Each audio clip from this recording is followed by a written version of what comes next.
Welcome back to my descent into hell. We are nearing the end of the box set, and gotta say, a lot of these flicks haven't been great. But I gotta push forward. There might be something great here. Same content warning as last time, but with a little more emphasis on the gore warning, because there are a couple movies here that actually have some. Let's get into it. First, Spaceship on Venus is another pan-and-scanned space adventure film in the same vein as Assignment Outer Space, this time being a German-Polish production originally titled The Silent Star. We are now a satellite of this silent planet. So a group of multiracial astronauts travel to Venus to perhaps find something cool, I don't know. And that's something worth noting right off the bat. With a lot of American space movies, it was typically just white people. So a movie featuring a cast this diverse is pretty wild for the time. But yeah, this movie is just watchable.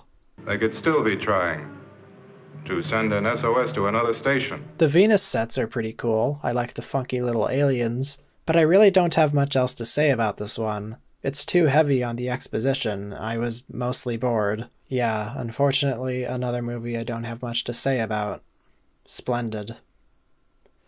Anyways, Breaking Bad is a 2008 TV show that aired on AMC and lasted for 5 seasons. The writing is consistently fantastic and the characters are so well realized. The direction in most, if not all, episodes is stellar. The tension in some episodes really got me hooked.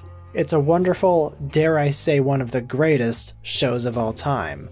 And it's something I would really, really prefer to be watching right now.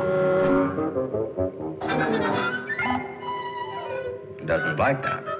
Mr. Waity, I require 20,000 kilometers of cookie. Our next film was directed by Wisconsin schlock mastermind Bill Rebane, best known for his 1975 summer blockbuster about a killer animal. The Giant Spider Invasion.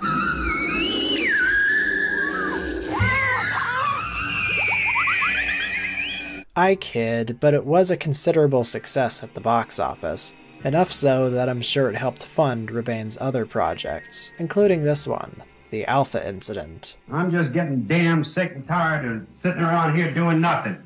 A mysterious alien goo has landed on Earth and is immediately analyzed by scientists. They send the goop on a train to Denver, where it's accidentally released by a perpetually drunk man, and it infects a small group. Turns out this was actually a very, very big mistake, as it's revealed that the alien goop eventually kills the infectant in a spectacularly gory way. Now we have to stay awake. Stay awake for what? This is a very sleepy movie. The acting and dialogue throughout aren't the most refined. Bastards! The camera work is locked down and uninteresting, with the exception of some sudden but appropriate snap zooms. Bad we don't have a couple more chicks around here. They'd see you two guys just sitting around twiddling your thumbs. These characters aren't very likable. There is a promising moment when the drunk man escapes, and it seems like it's about to pick up.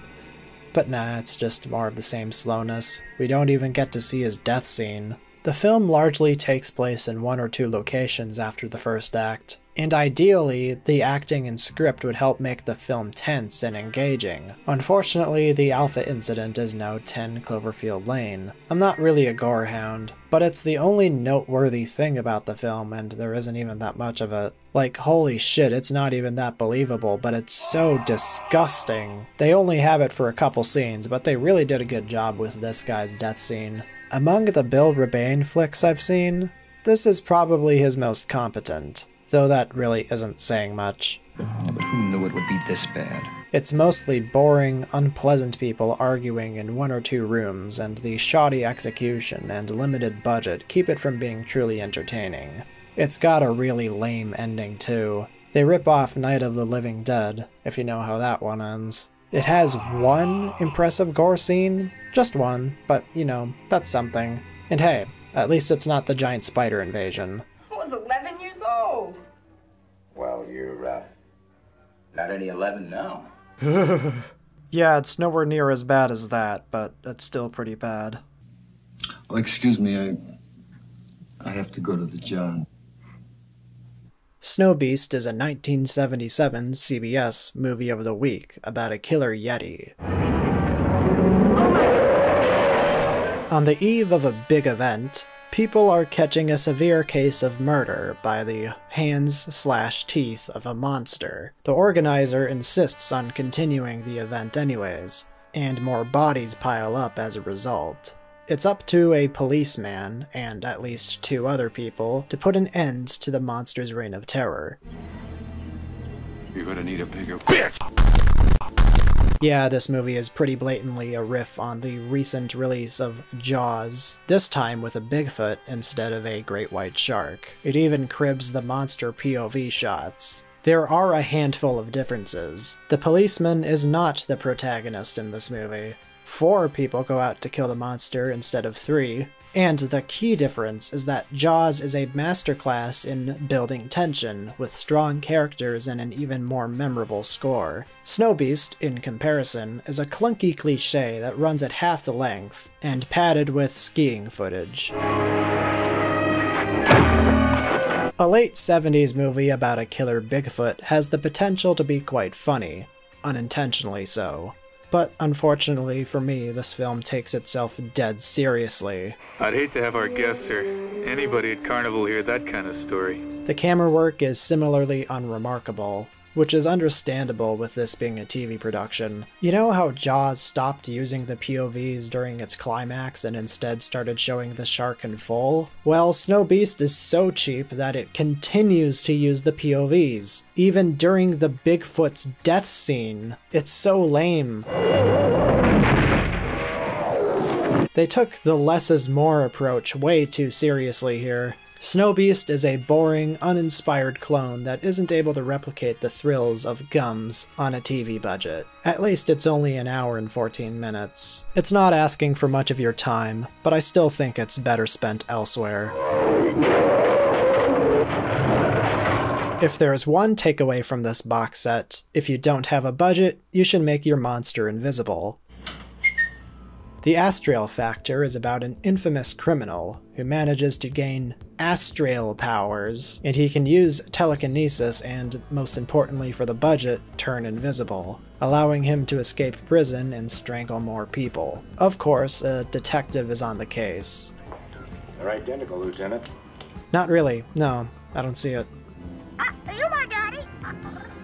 This is a plotting narrative. It wastes most of the unintended comedy on the opening 5 minutes, the rest of it is quite boring.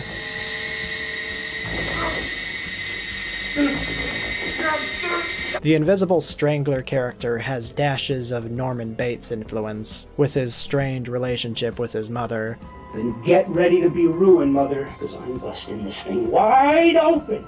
But there's nothing interesting done with it. The murder scenes also lack the arresting presentation they needed to be scary. As is, it's clearly just the ladies badly pretending to get hit and strangled. It's cheesy as hell. The pacing is really bad. Many scenes consist of the detective character trying to figure out where the hell the strangler is, and I'm already falling asleep writing this sentence. There's kind of a cool idea for a scene where a lady is murdered during a musical performance. So this flick isn't a complete black hole of entertainment.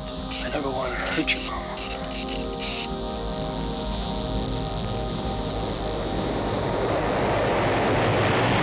This is a thoroughly unexciting wannabe giallo film, with an unthreatening killer, a boring protagonist, and I mean just look at it, it's an ugly looking film, and I doubt it being in HD would help with that. Next movie. You want me to prove it to you or something? Directed by the guy who brought us the Americanized cut of the first Godzilla movie, Unknown World is a 1951 B-movie about a scientific expedition to find a place to live beneath the Earth's surface, in the chance that a nuclear war makes the surface uninhabitable. Nuclear annihilation was a very real threat at the time, It still is, if we're being real. And this movie is one of the many to tackle anti-nuclear themes. But it's unfortunately more than a little dry in execution. It's reminiscent of Journey to the Center of the Earth, but a problem it shares with The Incredible Petrified World is that it lacks the fantastical elements needed in this kind of story. The expedition team doesn't find anything crazy like dinosaurs or robots or aliens.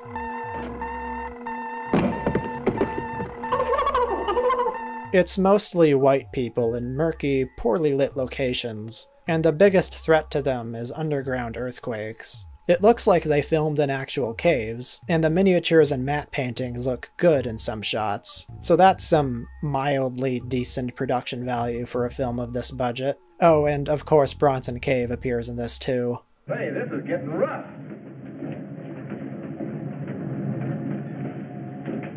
Yeah, I wasn't really grabbed by this one. The characters and their interpersonal drama that made up half the runtime aren't very compelling, and it didn't make the most of its premise. It sure existed for an hour. I will give it that.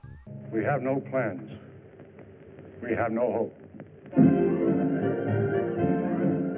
Blood Tide is a British monster movie from 1982, making it one of the more recent movies on this box set. It stars James Earl Jones as a— wait a minute, James Earl Jones?! What? Well, that's a surprise. So James Earl Jones plays an archaeologist who gets drunk one night and frees a sea monster. With the monster free, it starts killing people. There's this couple here who get lost in all of this plot too, and they came to the island to look for the husband's sister, who was offered as a sacrifice to the monster and has gone insane. It's heavily implied, if not outright said, that she was— yeah. Which was certainly a choice by the filmmakers.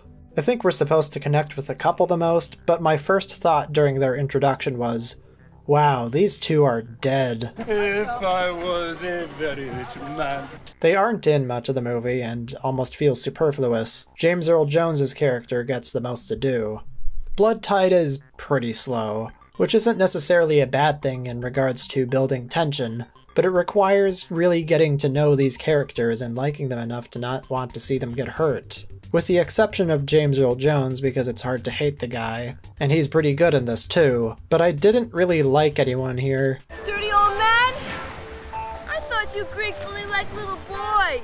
The body count is sorely lacking too, so it's not even a good monster-themed slasher movie. There are some things I like about this movie. The scenes that take place in the monster's lair are oozing with atmosphere and are effectively spooky. They chose a pretty cool place in Greece to shoot the movie too.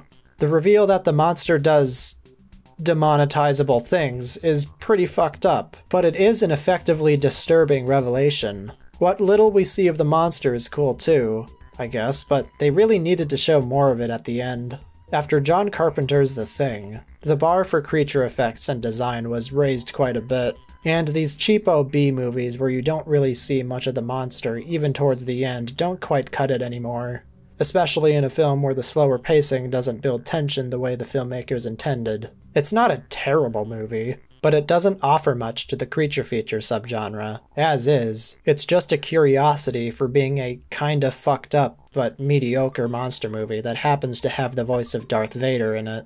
A mostly mediocre film with a couple standout sequences. It got a nice Blu-ray release from Arrow, so this movie does have a fan base. The Brain Machine, however, is a film I doubt many people can see value in. So here's the plot. 4 individuals volunteered to participate in an experiment involving mind reading, which eventually happens and mildly crazy psychological shit happens. That's what you've been telling us, huh, Lieutenant? We're all killing machines! There's some espionage going on here too. There's an extended sequence where a guy tries to run away with the plans for the Brain Machine, and the sequence ends 15 minutes in. It's just there to waste time. And, brother, this film is a masterclass in wasting the viewer's time. This is the kind of movie that dedicates a 20-second shot to someone getting out of a plane, getting into their car, then starting their engine. The movie is full of dumb shoe leather shit like that. This experiment is gonna get an X rating. It lacks intrigue. You know when you're out in public and you overhear someone's conversation? This entire movie has that vibe. It's just listening to some conversation that doesn't concern me and I'd rather go somewhere else. I had more interest in finding all the shots with the boom mic in it, and I tried to follow this movie too, but it's just incomprehensible. There's seriously not much else to talk about here. It's a clumsy, poorly edited and paced sci-fi flick. It's so forgettable that it doesn't even have a Wikipedia page, and so poorly documented that it's unclear whether it was released in 1972 or 1977.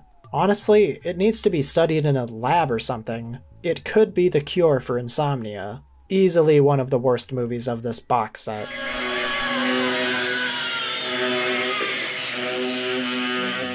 The Wild Women of Wongo is certainly a title for a movie. Now, because it's neither science fiction nor horror, I have the grounds to not cover this. But because it struck me as particularly awful... Although my father was the king of Wongo, I am his daughter. I feel compelled to talk about it. The film is about two tribes, the tribe of Wongo, which has beautiful women and ugly men, and the tribe of Guna, which has ugly women and beautiful men. They are very unusual women, oh my father. Allegedly. The visual quality is so bad that it's not immediately clear who's supposed to be ugly and who's supposed to be pretty. The ape men, who are the film's antagonists, especially look no different from either. It's a pretty bad sign when the allegedly beautiful men don't look that great. Imagine the casting process here. Yeah, we're casting you as a member of a tribe of ugly women. Filming starts tomorrow at 5 a.m. The maidens of Wongo are ready for marriage. I come to ask you and the god to receive them. We will ask the great dragon. Not a single person here gives a performance that isn't wooden. Wahoo! So a conventionally attractive man appears in Wongo to warn the tribe about a bunch of ape men who are going to attack, and the women get all worked up about him. When the men try to kill him and the women intervene, they're sent off as sacrifices for a rubber crocodile prop. I mean, their god. But yeah, this is a flimsy setup for an extended sequence where the women are forced to dance to appease the crocodile god, and this is probably what the film was made for, in addition to a cat fight. I feel like I just lost brain cells thinking about this plot. There's also this stupid parrot who keeps interjecting. He sucks. But yeah, shocking. Wild Women of Wongo is a pretty awful movie. Killer. Killer. Killer. Killer. The acting across the board is terrible. The movie is intended to be comedic, but it never really attempts a joke beyond, haha, everyone speaks stupid. It's awful and embarrassing on every conceivable level, but that's what drew me to it and why I didn't skip it.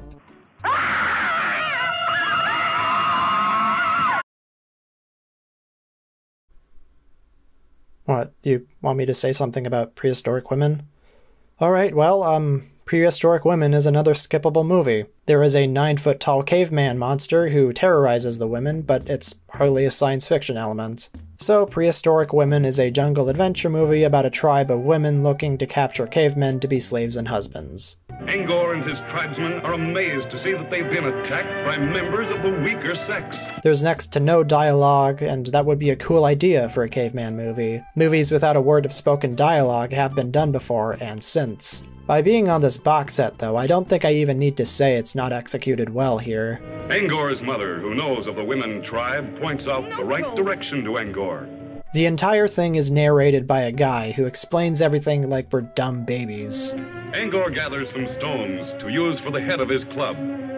He starts hacking two of them together to make a sharp edge. But I really couldn't imagine the movie without him because the direction is so unclear and the visual quality is so poor, it's hard to make out some scenes. I'd love to hear the narrator explain what the hell happened here.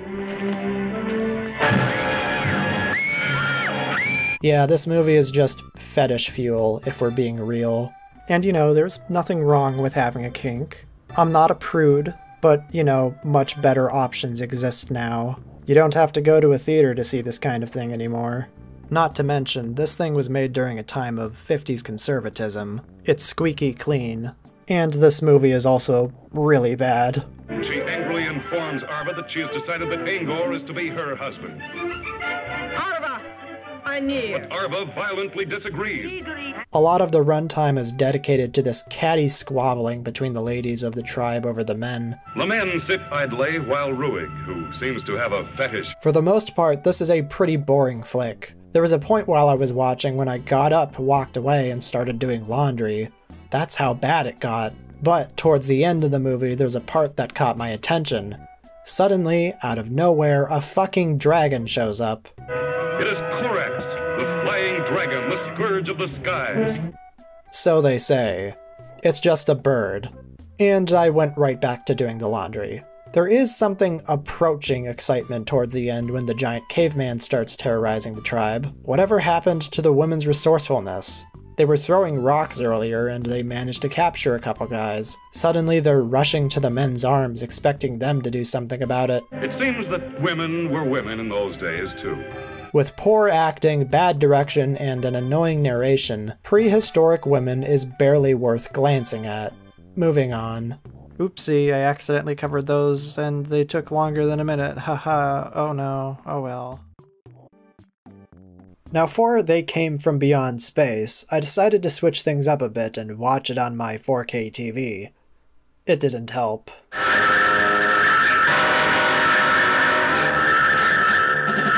What we have here is a British movie directed by Freddie Francis, who I'm more familiar with as a cinematographer on films like Martin Scorsese's Cape Fear remake. Francis was directing Hammer horror films at the time too. And if there is one thing I can give this movie, it's that Francis had a vision for it. Meteors containing aliens from the moon make landfall in Britain, and when a team of scientists go to investigate, their bodies are taken over. One scientist is immune to the possession attempts, as a recent surgery gave him a metal plate in his head. His girlfriend, who has one of the largest beehive hairdos I've ever seen, was possessed too, so he has every incentive to try to figure out what's going on, and eventually put a stop to the aliens' plans, which includes unleashing a plague, and possessing even more people. This movie does have a visual style going for it, and the blocking of actors and general camera work are well done. The sets are pretty impressive too, even if they are holdovers from those cursed Peter Cushing Doctor Who movies.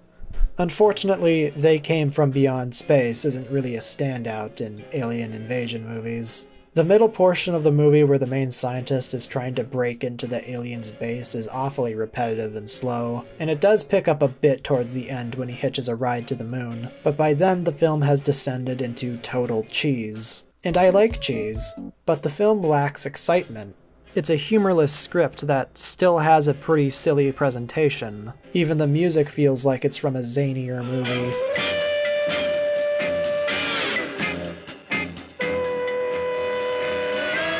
The actors are doing the best with their material, even Michael Gough, who appears at the end, but this film is just awfully generic. It feels like it came too late. Much better films like it had come out a decade prior, and had better special effects. That is to say, they had special effects. This movie is so low budget it can't even afford those outside of a couple miniature shots. Even Invasion of the Body Snatchers was wrestling with overt, disturbing themes about conformity. This movie doesn't have anything interesting like that. It plays the premise as straight and boring as possible, and it ends somewhat abruptly too. Everyone tried their best, but the material, the script... What master? The Master of the Moon. ...was lacking, and it didn't have the budget to make it stand out among its peers. Final verdict on They Came From Beyond Space? It stinks! Yeah, that's the note we're ending on. Tune in for the final part next week, where I'll be dissecting a really awful teenage caveman movie starring Jaws from the James Bond series, one more Gamera movie, and an actually decent movie? Stay tuned. Halloween is just around the corner. Let's end this series on a bang.